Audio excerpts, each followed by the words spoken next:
High friends, welcome to Krishna vlog. आज मी चालले बिग वनला. तर दादाला काही शॉपिंग करायची होती. त्यांनी शॉपिंग केली आणि आम्ही कच्ची दाबेली खाल्ली. आणि नंतर मी गेले पिंक ब्युटी क्लिनिकला भेट द्यायला. तर हे माझ्या बहिणीचंच क्लिनिक आहे बिग वनमध्ये आणि हे त्याचे सर्टिफिकेट्स आहेत. हे पोस्ट केअर प्रोडक्ट आहेत आणि इथे स्किन आणि हेअर संबंधित लेझर ट्रीटमेंट केली जाते. तर आता लेझर ट्रीटमेंट चालू आहे.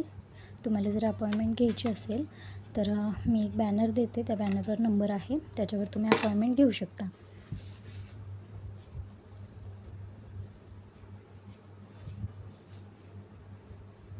व्हिडिओला तुम्ही नवीन असाल तर व्हिडिओला लाईक करून चॅनलला सबस्क्राईब करा. हा बॅनर आहे, तुम्ही पॉज करून बघू शकता. आणि नंतर आम्ही घरी आलो. घरी येऊन आजचा बेत होता मिसळ पावचा. तर मिसळ पाव केले. व्हिडिओ कसा वाटला नक्की सांगा.